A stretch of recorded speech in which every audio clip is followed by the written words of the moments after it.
Throughout history, there have been very few occasions where a king or a queen went to their executions for committing treason against their own people. One of the most infamous events in European history saw the French Revolution sweep throughout France, and this resulted in the executions of thousands of people in a state-imposed terror. But no one would have expected that the Queen of France, Marie Antoinette, would go to the guillotine in front of a huge crowd in Paris. She was ordered to wear clothes that she did not want to, and was treated terribly on her way to the guillotine. Even after her head had been struck from her shoulders by the slanted blade, her remains were treated terribly. In this documentary, we will uncover the definitive story of the Queen of France's execution and her downfall. To support our channel, please make sure to subscribe.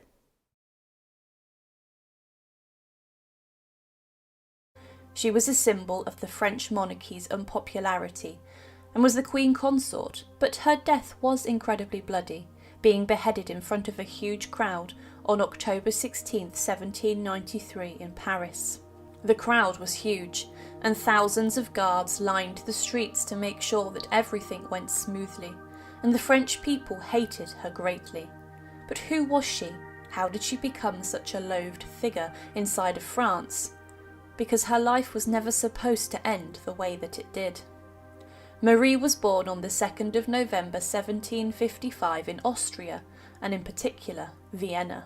Born Marie Antoinette, she was the youngest daughter of Habsburg's Empire's Empress Maria Theresa and her husband, the Holy Roman Emperor Francis I. She was born into vast riches, and it was destined for her to indulge, and she lived her formative years inside the royal Austrian palaces in complete luxury. She was educated with the best tutors in Austria, paid to tend upon her. However, the teachers noted how she had a lack of aptitude for learning, and was rather poor at writing in different languages, and also she could not grasp speaking different languages. This was incredibly important at the time for European princesses, as the hope was that they would marry a prince or king from another country to bring two nations together, forming alliances.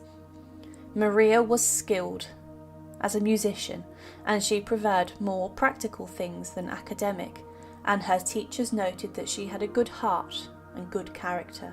The hand of Maria was requested by Louis XV for a match for his oldest surviving grandson, Louis Auguste the Dauphin.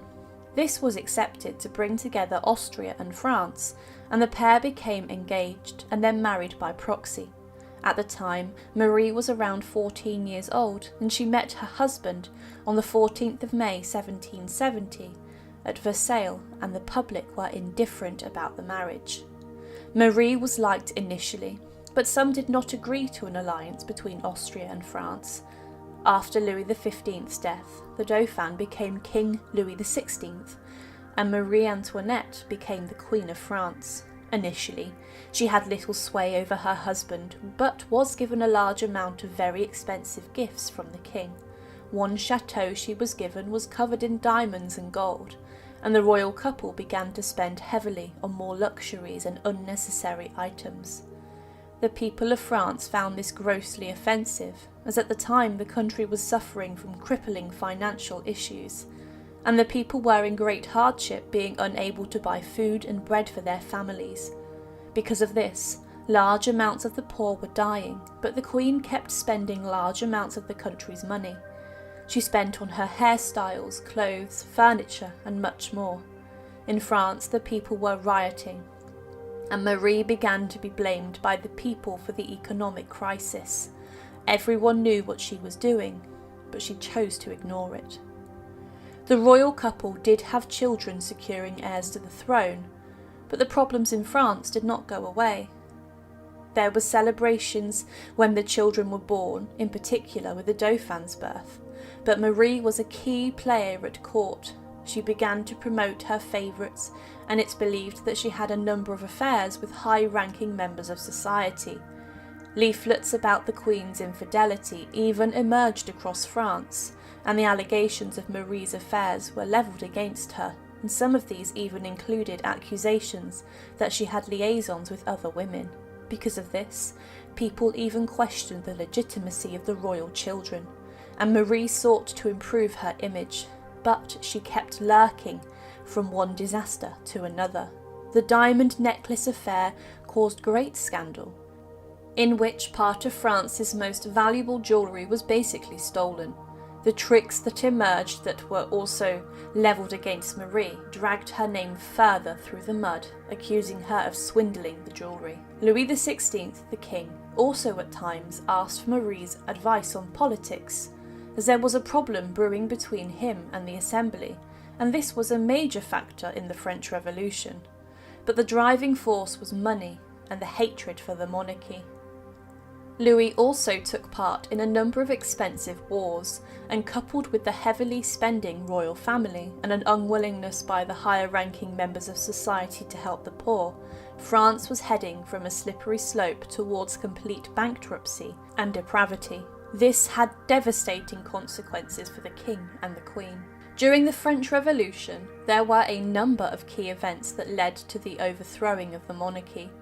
The storming of Bastille saw a direct attack and a symbol of the king's power, and how the people could rise up and overthrow the institutions instilled by the monarchy. The anger towards Marie and Louis drove the revolt, and the revolution forced the royal family out of their palace. European powers tried to find a way for the French royals to escape the revolution, and several plans were considered, but Marie refused them all as she wanted to stand by her husband and her children. The royal family were imprisoned eventually, and on the 21st of September 1792, the National Assembly declared France as a republic. An angry mob had broken into the royal palace and threatened to kill Marie and insulted her, and there was even blood spilled inside the palace. When the republic was declared, Louis was placed on trial and was sentenced to death on the 15th of January 1793, and was then executed by guillotine 6 days later in front of a huge crowd in Paris. The Queen was now living in prison and as a widow in mourning, and she hoped that her son would one day become king. She was held a prisoner of the French people. Whilst held inside the tower of the temple, along with her children, she was insulted by guards and kept under a very close watch to make sure she could not speak with anyone from the outside. There was a big question following Louis's execution: what to do with Marie Antoinette? Many wanted her dead, as she was seen as a symbol of the monarchy and the old order like her husband. But others wanted her to be exchanged for prisoners of war, or even sending to foreign lands such as America. Her 8-year-old son, the Dauphin, was trained in the ways of the revolution, and Marie was transported from the temple to a small cell inside the conciergerie, being kept under very close watch and being given no privacy. She was brought to trial by the Revolutionary Tribunal on the 14th of October 1793, and it's thought to have been a sham trial, with the decision to execute the Queen being premeditated before she even stepped inside a courtroom. She was accused of many charges, including ones relating to finances, her alleged affairs and relationships, and even arranging massacres and deaths. She was found guilty of 3 significant charges: depleting the national treasury, conspiring against the security of the state, and of high treason, and she was sentenced to death. Marie believed she would spend her life behind bars, so the death sentence came as a shock. And her final days approached. She wrote to her sister-in-law telling of her love for her children and of the Catholic faith before she made a will. To prepare for her execution, she was forced to change in front of her guards and was made to wear a plain white dress. However, she wished to wear black herself, her hair against her wishes was cut short to make sure that the guillotine sliced her head off with no issues. After being taken out of her cell, she was then bound with her hands being secured behind her back, and it was noted that this hurt the Queen of France greatly. She was then placed on a rope lead and was taken to her carriage that took her to the place of execution. On an open cart, she was paraded through the streets of Paris, before arriving at the Place de la Révolution. The crowds that day lined the streets as the slow-moving cart exhibited the Queen throughout the city, and when she arrived at the execution site, they watched, waiting with bated breath. The guillotine had been made ready for her, and at around 12:15 p.m. on the 16th of October 1793, she stepped onto the scaffold to greet her executioner. Charles Henry Sanson was experienced and notorious as a headsman, and he had taken her husband's head 10 months before, but now he was about to claim a royal double. He was stood in a black mask, and probably assumed that before his most high-profile job would have been the king's. As Marie approached the executioner, she accidentally stood on his foot and said, "Pardon me, sir, I did not mean to." Whilst she was on the scaffold, she maintained her composure whilst the crowd jeered at her and threw insults her way. A priest stayed with her, and everything was made ready for the Queen's execution. She was then loaded onto the guillotine. She was placed on a board and then was slid under the blade. As was common with the guillotine, the method of execution was very swift and quick. Within seconds of the Queen of France's head being placed under the guillotine, her head had been taken off clean by the falling blade. The executioner then held it aloft to the crowd and proclaimed, "Vive la République!" and her remains were then taken to a graveyard behind the church of Madeleine. Interestingly, whilst the gravediggers were having a lunch break, Madame Tussaud took a wax imprint of her face before she was placed into an unmarked grave. In the following decades, her remains were exhumed, and Marie Antoinette was given a proper burial. It was noted that on her skeleton there were even some of her famous white hair. However, inside of France, she was a very divisive figure, and whilst the French were struggling to buy bread, she was living her life of luxury. As with all major revolutions that have occurred throughout history, the starving public rising up was a prominent symbol of the dislike for the monarchy. She has been seen by some as a victim of brutality, and that her execution was unnecessary. However, her behaviour and disdain for the lower French people, gambling away money whilst everyone was suffering, is inexcusable. But she died on the same day that she had been sentenced to death. But what did Marie Antoinette wear to her execution that day? It was on the 14th of October 1793 that Marie Antoinette was brought to the Revolutionary Tribunal to answer a number of charges. Many believed she would be exiled, but some historians have claimed that her fate had already been decided by the Committee of Public Safety beforehand. She was accused of many crimes, including declaring her son the new King of France, incest, sending money to Austria, and stealing from the national treasury, planning a massacre of the National Guards, and then also treason. She was found guilty and was then condemned to death, and she refused to submit to a plea with this. But she had been sentenced to death for 3 main charges: high treason, depleting the national treasury, and also conspiracy against the security of the French nation and state. The authorities may have decided to execute her quickly, as there may have been a concern that she would be rescued from an Austrian force.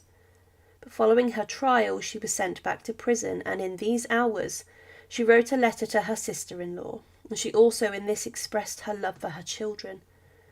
This letter never got to Madame Elizabeth, its intended recipient, and she also had written a will, which was then given to Robespierre. But then the time came for the Queen to prepare for her execution. She was forced to undress in front of her guards, which was very humiliating, and Marie wanted to wear a black dress, as if she was mourning for her life and for the France that she once loved. This had been commissioned for her, and it was in her possession. But the guards did not want this to happen, and they did not want this message being sent to the people. Instead, Marie Antoinette was forced to wear a simple plain white dress, as white was the colour worn by the widowed queens of France for their husbands who had died. This dress was a loose-fitted gown. The Queen was attended on inside of the conciergerie prison, which was said to have been the antechamber to the guillotine, by a girl known as Rosalie, and she gave a good indication and true account as to what the Queen wore. Under her dress, the Queen wore a fresh white chemise nightdress, probably made from silk, and this was an undergarment worn under her dress. This was worn to protect the clothing from sweat and oils, but the chemise she had worn during her trial was stained, and it was allegedly blood-stained, as there is a belief that Marie Antoinette was sick at the time, and she had been hemorrhaging blood at trial, and that she may have actually been suffering with uterine cancer during her final weeks. As well as the white chemise, she also mentioned that she wore a loose, simple white dress which was given to her by the prison guards. Marie also wore on her head a simple white cap, and Rosalie claimed that for her execution she wore the white cap without the mourning decorations which were on this, and she was banned from wearing dark mourning colours or anything of the sort for her execution. The mourning clothes, it was believed, may have caused people to shout insults at her, but the revolutionaries believed that the colour of mourning would actually invoke sympathy for the Queen and would turn a number of people against the revolution. They feared that some would even view Marie Antoinette as a martyr or a saint. As well as this, she allegedly wore black stockings, which were given to her inside of prison. Interestingly, following her execution, her body was buried in a hastily dug grave inside of the Madeleine Cemetery, and these stockings were later discovered in the decades after her execution, as her body was dug up and exhumed. The stockings matched the ones given to her inside of the prison on the day of her execution, and these helped to identify her following the decay of her body and remains, along with some hair which was also found on her head.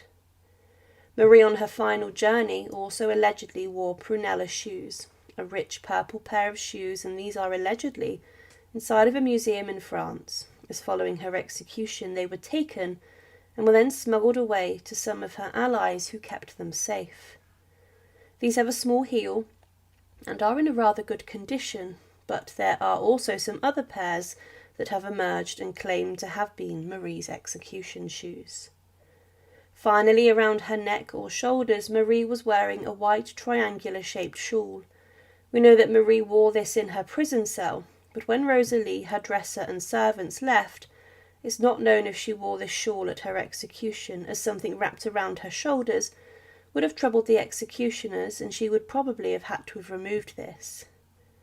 Marie also at this time was forced to have her hair cut short, and this was to prevent issues with the blade falling and then getting cut in her hair, which would then cause her execution to have not been a clean cut.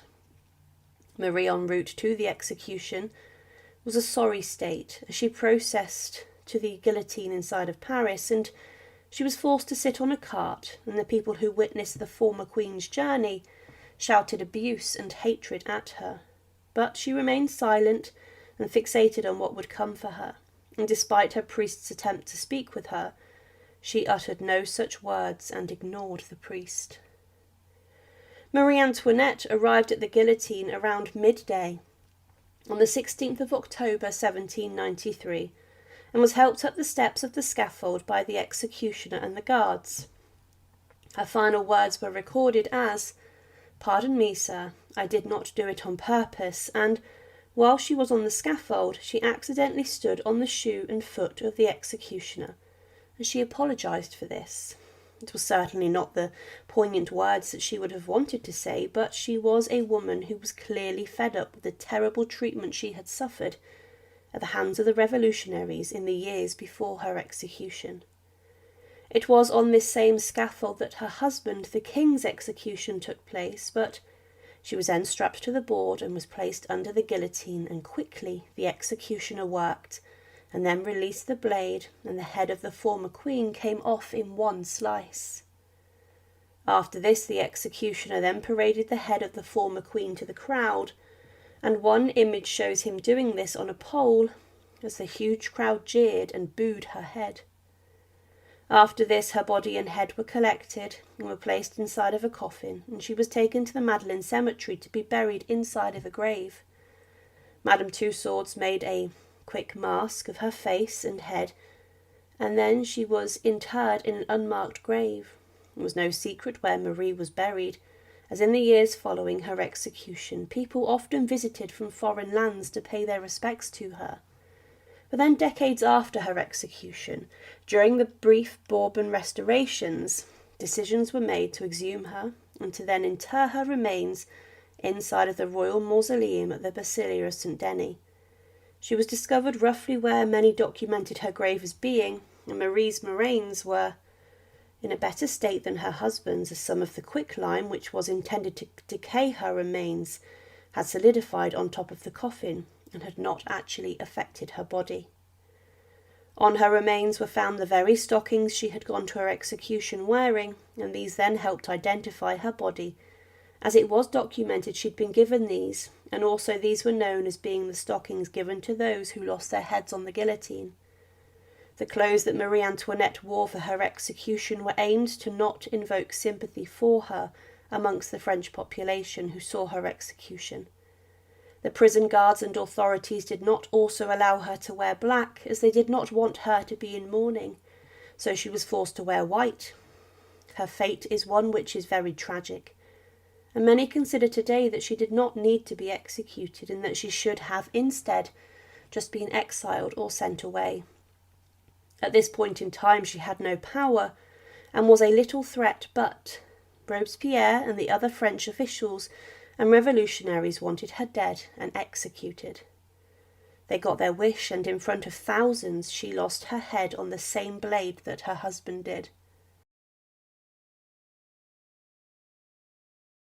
But what happened to her body after this? You see, her head would have been grabbed from the basket where it fell, and it was then displayed to the crowd. One painting of this event shows the Queen's head on a pike, but it shows for certain that following her execution, that the Queen's body and also her head was taken to the Madeleine Cemetery nearby, and that it was thrown in an unmarked grave. At the time, Madame Tussaud would, whilst the gravediggers were on a lunch break, sneak into the cemetery and would take a cast of Marie Antoinette's head following her beheading. But this would not be the end of the story of the Queen's body and head, as in 1814, at the orders of King Louis XVIII, an inquiry was launched to locate the body of Marie Antoinette. Her husband, King Louis XVI's body was located, and the exhumations took place in the presence of many ministers and court officials on the 18th of January 1815. The Queen's remains were found on this day, and the King's would be found on the following day. Marie's grave was found rather easily, and a layer of quicklime had solidified over the coffin, and this allowed her remains to be preserved.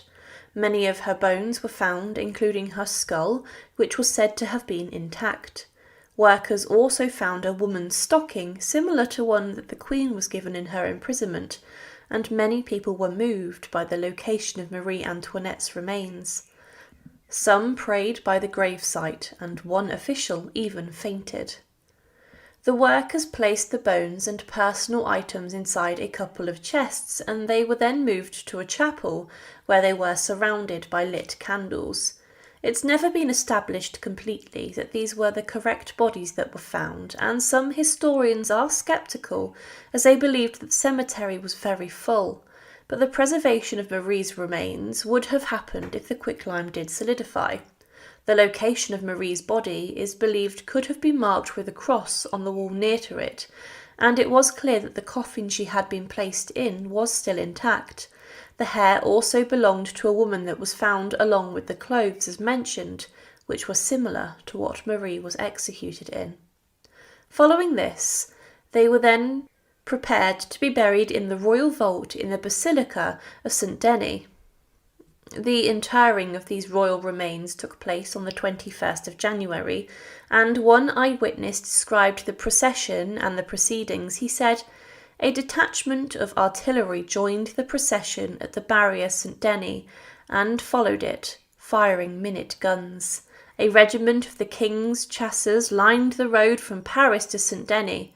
The drums and musical instruments were covered with black serge, and the arms and the colours of the troops were ornamented with crape. A deep and solemn silence prevailed among the multitudes who thronged the streets and road by which the procession passed. Upon reaching the church of St. Denis, the bodies were taken from the cart by the Gardes de la Manche and carried into the church, where they were received by the clergy and presented by the Bishop of Carcassonne to the Bishop of Ayr. They were then placed upon a lofty tomb of state in the midst of the choir. Monsieur, after retiring for a few minutes, entered the church and was followed by the Duke of Angoulême, the Duke of Berry, the Duke of Orleans, and the Prince de Conde, who occupied the stalls on the right nearest to the altar. The Duchess of Orleans, the Duchess of Bourbon, and Mademoiselle of Orleans entered the opposite stalls. Next to the Prince sat the Duke of Dalmatia, the Duke of Reggio, Count Bartholomew, and M. Lane, whom the king had appointed to support the pall when the coffins were carried to the vault. The other stalls were occupied by deputations from the court of Castillon, the court of Amcops, and the council of the university, the Cour Royale, the municipality, the Tribunal de Premier Instance. The choir was filled by the great officers of the king's household, the officers of the prince's household, his majesty's ministers, the high personages appointed to form part of the procession, the marshals and peers of France, the deputies of the departments, the grand crosses of the offer of the Major General and staff of the National Guards, the governor of the 1st Military Division and his staff, and a great number of generals and other military officers, the governess of the royal children, the ladies-in-waiting upon her late Majesty, and the ladies-in-waiting upon the Duchess of Angoulême, sat upon benches near the coffins. 400 young ladies of the Maison Royale St. Denis were seated in front of the altar. When all these attendants had taken their places, the service commenced. The princes and princesses, followed by the Grand Master and Master of the Ceremonies, and their assistants, approached the altar to present their offerings, after which a funeral operation was delivered by the Bishop of Troyes. The absolution having been pronounced, the bodies were lowered into the royal vault, into which Monsieur and 2 princes and his sons descended, and prostrated themselves upon the coffins of their royal relatives. Salutes of artillery were fired at the moment when the procession set out from Paris, during the service of St. Denis, and when the bodies were lowered into the vault. To perpetuate the memory of these august victims, the king had ordained that solemn funeral services shall be performed annually in all the churches of the kingdom, on the 21st of January, for the repose of the soul of Louis XVI, and on the 16th of October for all that of his royal consort, and that on those days the court shall wear mourning, and the public offices, courts of justice, exchange, and theatres be closed. It was a huge moment in history, as the remains of the executed French king and queen, a couple of decades after their execution, were exhumed, and they were then given a burial befitting their status. Still, at this time, Marie Antoinette was considered a controversial figure, and she is remembered in history as a woman who was very frivolous and who had very little sympathy for her subjects. Marie Antoinette's remains were taken around half a mile north, and they were taken to the graveyard behind the Church of Madeleine. However, at the time, the gravediggers, who had been burying many victims of the guillotine, were taking a lunch break, and whilst the Queen's remains were about to be interred, this allowed Madame Tussaud to then sneak in and take a plaster death mask and cast of her head. Following this, her body was then thrown into an unmarked grave, and this particular cemetery would be filled the following year by enemies of the Revolution. Marie Antoinette then had her head, it's believed, also thrown inside of this unmarked grave. But we know that Marie's body was exhumed on the 18th of January 1815, and then her remains were given a Christian burial of the royal remains in the necrophilis of the French kings at the Basilia of St. Denis. But from her death mask, Marie Antoinette would be brought back to life by Madame Tussaud, who utilised the plaster cast to make a model of her head, and it would show the French queen with short hair and with her eyes closed and her lips also pursed together with a mask on her face. This is the closest we have of the Queen of France's head and what it looked like following execution. Marie Antoinette, to many people, was a symbol of what was wrong with the old regime and with the monarch of France. It was a royal family that placed further financial problems onto the nation, and Marie was used as a scapegoat for this. She was a woman who had a taste for the finer things in life, and she spent a huge amount of money on renovating royal palaces with the best furniture from across Europe. But she would brutally lose her head on the guillotine, like thousands of other people and her husband would during the French Revolution. Those who witnessed her execution would not forget the moment they saw the French Queen lose her head. But from the investigation of her remains, a number of remarkable things were found regarding the execution of the French Queen. Marie Antoinette was taken by National Convention of France for a trial following her arrest, and this took place on the 14th of October 1793, and she was accused of many terrifying charges, and this even included incest, as her own son had accused her of this shocking crime. And the courtroom was rather shambolic. It had already been decided that she was to die, and many people believed that her trial was already predetermined and was just a formality before she would make her way to the guillotine. Marie was accused of also depleting the national treasury and taking the money of the French people and then giving it across to Austria, the nation of her homeland. And she was also said to have plotted some huge massacres. But the trial lasted a number of days, and then on the 16th of October she was found guilty of 3 major charges. This included treason against the French people, depleting the national treasury, which led to mass suffering, and also conspiracy against security of the French state, as this charge was linked to other nations declaring war on the French. At the time, it was almost probable that Marie could have been exiled and sent back to Austria, and her lawyers may have believed this, but she was actually sentenced to death to die a brutal death inside of France. When the death penalty was passed, there was a huge gasp of shock heard in the courtroom. But Marie Antoinette was then prepared for her execution, and she was sent back to her prison, which was said to have been the antechamber to the guillotine, a place where people would be held before their execution. This is exactly what happened to Marie Antoinette, and she was prepared for her execution. She had her hair roughly cut short, to ensure that when the blade of the guillotine fell, her hair did not get caught in the blade and stop the blade cutting straight through her neck. She was also ordered to undress in front of her guards, and she was also ordered then to wear a white dress to her death. Marie wanted to wear black and was not allowed to do this, as it was said that she may have been interpreted as mourning for herself and her nation. But the cart arrived at her prison to pick her up, and the guards then attached a lead to her neck, as if they were leading a dog for a walk, and the cart with the Queen also had her priest sat inside of it. It slowly took her through the streets of Paris, and she arrived at the Place de la Révolution and the guillotine site there, where Marie's husband also lost his head some time before. The same blade that took her husband's head would then take Marie's. The people of the nation were shocked, but many hurled abuse and shouted vitriol at her. But Marie remained solemn in the procession, and she also may have seemed in a trance as she ignored the cries of her people.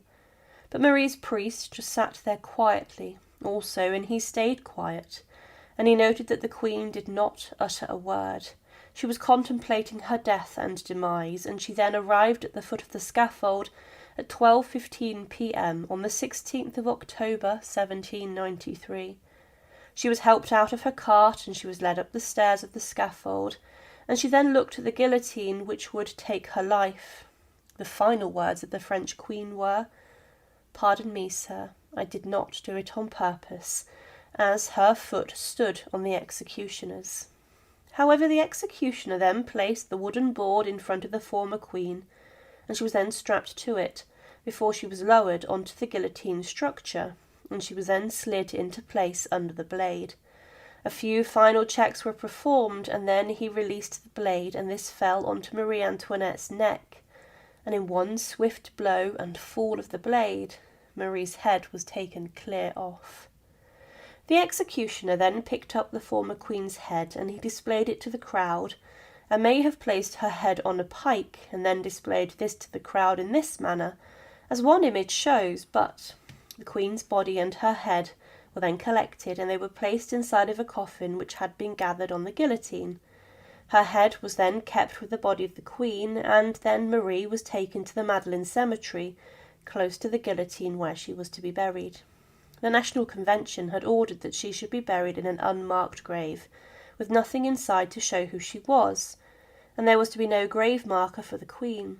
Madame Tussaud then took a death mask plaster cast of her face when she spotted the gravediggers were taking a lunch break, and this then allowed a wax head to be made for the executed queen. But in the decades after the queen's execution, there was a call to possibly give Marie Antoinette and her husband a more prominent burial depicting their statuses as the Queen and King of France.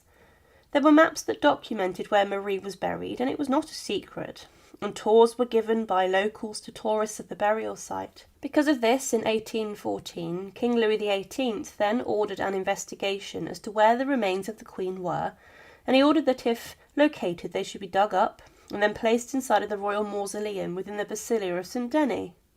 Marie Antoinette's body and remains were found inside of the Madeleine cemetery on the 18th of January 1815, and her husband's body was also located. There was less to find of Louis XVI, but Marie's body was found in the documented spot that she had been buried, and they were discovered not too deep.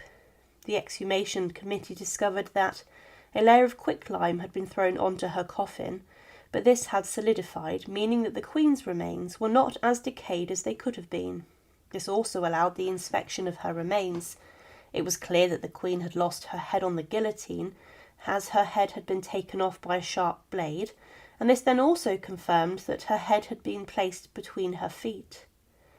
This was done to shame her, and her head had been severed from the body through a very clean cut.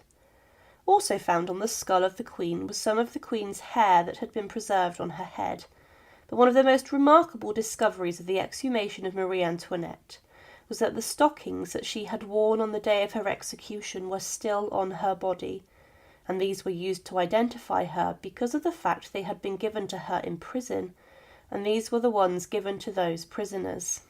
But following this investigation, the remains of the Queen of France were then placed inside of a coffin, along with other goods found in her burial site, such as shards of wood from the coffin, and the preparations were then made to bury her inside of the Basilica of St. Denis. As the Queen's remains were lifted out of her grave, many people cried and wept, and some fainted also, as her body was found. The post-mortem investigation of Marie Antoinette discovered a number of things. It confirmed the identity of the remains inside of the grave as that of the Queen, despite the fact DNA was not available at the time to test that this was certainly Marie. The body had clearly lost its head on a guillotine device during the French Revolution, and it was found in the documented place of her burial, which was not a secret. Also, the hair on her skull matched Marie's, but also she wore the stockings that had been given to her inside of the prison, and these were then found on her body. Marie Antoinette is still considered a controversial queen, and some historians believe that she should have been sent away in exile rather than being executed, and they claim that her execution was cruel and a boost for the revolution. She was not the only female member of the royal family to suffer the fate of the guillotine, but the investigation of her remains confirmed that she underwent a horrific death at the hands of the nation's razor, the execution device that her husband, the king, brought to the nation.